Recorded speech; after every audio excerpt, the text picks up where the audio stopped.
as we notice, those of us who are of a certain age always have a tendency to look behind us to criticize people who are 30 years younger.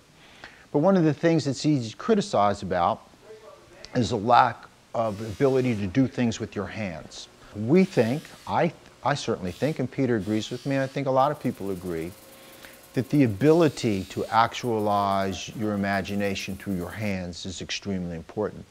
What we found, just on our own life experiences, is that any person who's given an opportunity and they have success, what comes from this is a person realizes that they just did something that they did not know how to do and they had success. This translates into all the other things that you might think you can't do, now you know that you can.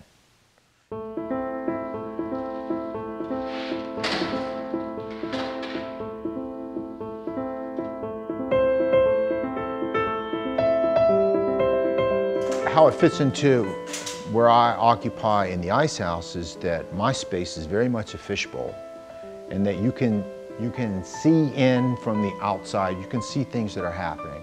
I'll be, taking some footprint in an 80,000 square foot building, which is, a Barry Kelly joint, and if anybody's seen one of those, they would definitely want to be in it. And so I'll have, 5,000, 6,000, 7,000 square feet to set up all this equipment, and we'll be set up and operate as a living, working, jewelry museum. And what it is a series of presses that a person walks up to and takes a couple little pieces of metal and puts in and goes from press to press to press. And they operate this press, but at the end what they have is a beautiful pair of earrings. And when you see people do this thing, their eyes just light up, and they've had a very favorable experience. What makes it great is at the end of your experience where you got something cool to take home and something that you made with your own hands. So we think that's going to be a lot of fun. For me, it's been like a fairy tale because, all of a sudden I have this great success with Peter. Barry and I are formulating business plans. Jim Schaefer is walking me through this process of liaising with the university. The city is finding ways to contribute. The state has come across with this $500,000. I'm overwhelmed.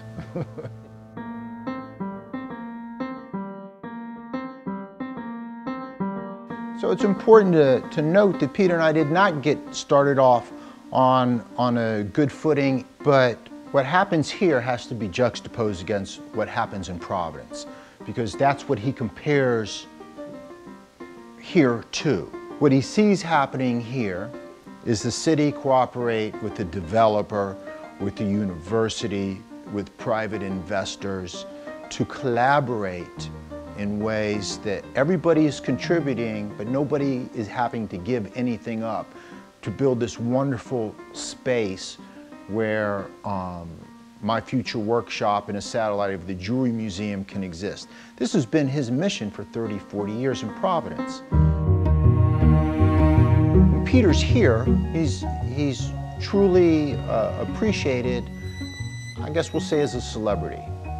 And I thought while he was here, wouldn't it be cool if other people got to hear some of the things that he has to say and how he says them. So I called the jewelry instructor at JMU, and I said, Mark, Peter's going to be here. He's a great guy. I think that I could talk him into speaking, at an appropriate engagement. Now, I've heard Peter speak before, and so I knew it was going to be great, and of course he was great, and he's always great, he's always interesting. But he gave a very interesting talk, and at the end of it, he got a lot of questions from faculty and from students. What was really cool is that we left from the university, so a whole bunch of people are carpooling, and we go over to the place on Bruce Street where we got the screw presses and drop hammers and stuff. And we gave a little demo and showed some stuff that we'd been working on. But what was really cool is when we were done, all of these kids walked up to him one by one, and shook his hand and said thank you. They were very polite and they were very respectful. And so that was important to Peter, that was important to me. He appreciated their reaction that way so much that one of the things that when he went home, he gets home and we're talking about it a couple days later, is that it became more and more important to him that this space would be successful in a way that these same students for years and years and years to come could have this important experience in that space, which is a space that he contributes to. So this is working out in the way that all the things that I had hoped would work out would.